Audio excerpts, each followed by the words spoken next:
Third, art and photography. Do you like art? I like art, especially things like medieval ceramics and paintings.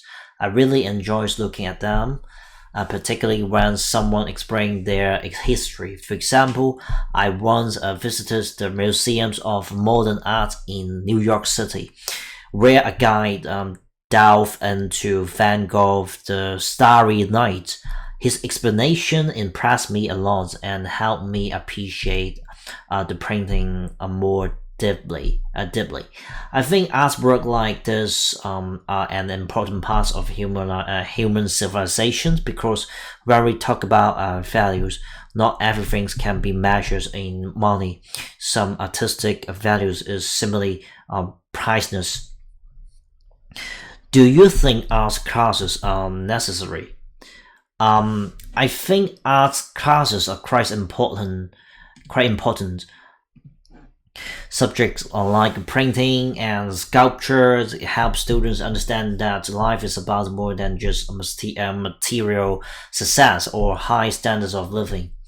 Creating artistic compositions or appreciating artworks can also improve mental health by allowing people to express their emotions in additions and artistic environments where students regularly engage in activities such as paintings or making ceramics can help children focus on their work, cut back on excessive social media use, and learn how to manage their emotion and future challenges. Do you like to take photographs? I don't really like taking photographs, but I'm trying to brush up on it because I want to take better pictures for for my girlfriend.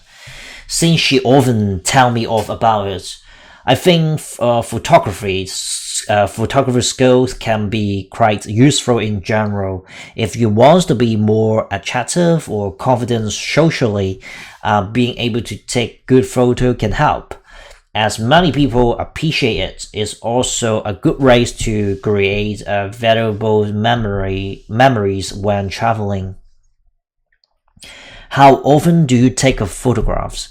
I don't take a photo very often, but whenever I travel or visit somewhere scenic, I really get into it. For example, I recently took my girlfriend into a to a tulips farm. I spent some time experimenting with angles and figuring out how to frame her rear windmills.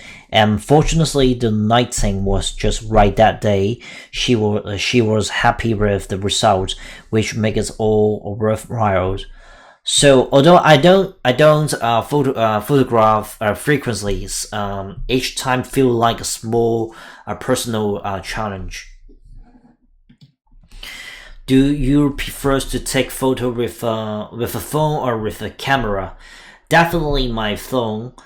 Since I'm not a professional photographer, I mostly take photos for personal records and nostalgia rather than artistic purposes. And honestly, smartphone cameras have become remarkably advanced these days. Some models can even capture the moons in a sharp detail, which is quite impressive.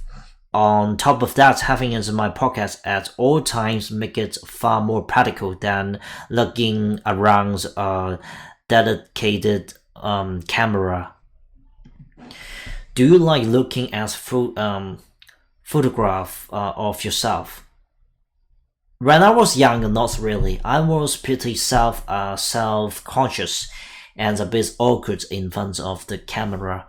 But as I've gotten older, my feelings have completely changed. Now I love looking back at old photos, not just to see how much I've changed, but to reconnect with the emotions I felt at those moments. People forget to people forget so easily, and the photo have this amazing ability to bring it all back. And I can help so I can't help but smile every time when I just look at those photos again. And number 4 is animal. Do you like animal? Absolutely. I'm a huge cat person. There's something incredibly adorable about them, especially the one that's naturally affectionate and just come up to you on their own. Spending time with them is genuinely therapeutic. Your stress just melts away and you feel completely recharged. What I also love is that, unlike dogs, you don't need to take them out for walks. They are perfectly content in their own space. Yes, they will closely observe everything you do, which make them rather mysterious and captivating. Rob, what type of animals do you have in your country? There's actually a pretty wide variety. My country is home to all kinds of wildlife, from birds and mammals to insects and reptiles. In terms of pets, cats and dogs are undoubtedly by far the most popular. But out in the wilds, you will come across animals like water buffalo, various species of monkey, and even tigers, and elephants in more remote forested areas. So we also have incredibly diverse bird species and some rather exotic reptiles like pythons and cobras. It's actually quite rich in biodiversity, though sadly some species are under threat due to deforestation. What type of animals are kept as pets in your country? In terms of pets, cats and dogs are by far the most popular, right? In my country, all the countries, people just adore them. But what really fascinating about dogs is how versatile they are. Certain breeds go way beyond being just companion. Labradors and German Shepherds, for example, are trained as guide dogs for the officially impaired, right? This impaired just blind people, right? While others are called on by law enforcement to sniff out drugs or explosive using their sharp sense of smell. Do you think animals should be kept in zoos? Not really, to be honest. I strongly believe that wild animals like tigers, monkey, and dolphins belong in their natural habitat, not locked up in cages for our entertainment or for the financial gains of theme parks.